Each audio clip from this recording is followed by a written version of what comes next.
Hello, my name is Amalia Gonzalez, and today's experiment is a cycle of copper reactions.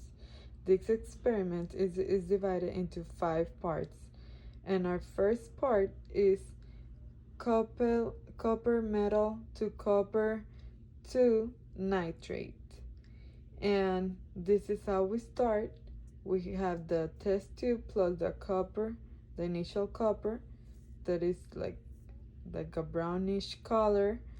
And then when we start our first step, we're going to have the result, that is the test tube with the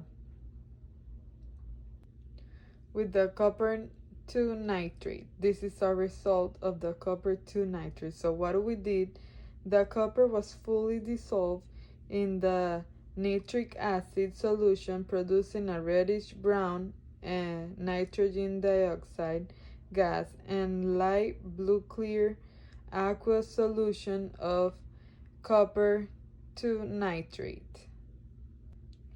For part B, we have copper to nitrate to copper to hydroxide. This is our formula, that is going from a blue solution to a blue solution. So this is the result in the test tube. So the copper to nitrate solution reacted with sodium hydroxide, which led to a blue solution that was copper to hydroxide, which the royal blue precipitate and led to a clear supernatant, this to that, of sodium nitrate on the top of the royal blue solution. Our part C is copper to hydroxide to copper to oxide. So this is our equation again, and this sign there means heat. So we're gonna heat the copper hydroxide, that is a blue solution, and it's gonna give us, after we heat it, a black solution, which is shown here.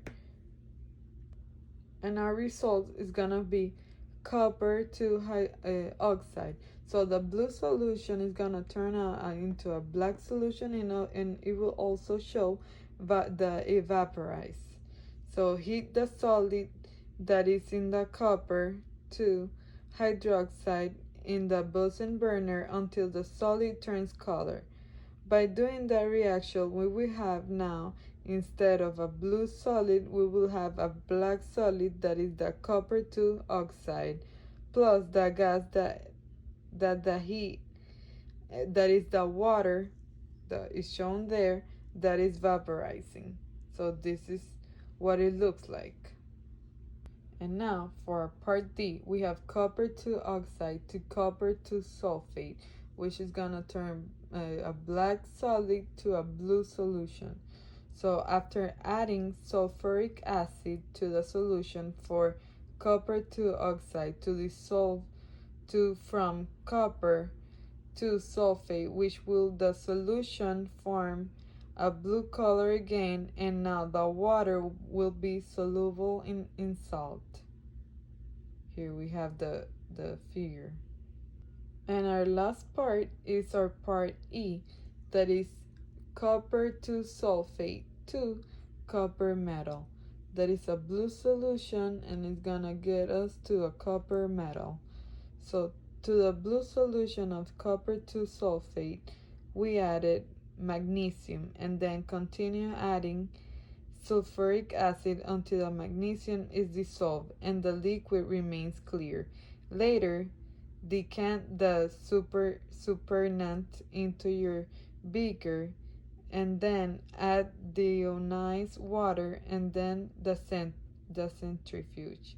Final result after those steps will be copper metal, that also can be some leftovers into your final result. So this is our final result of the copper metal.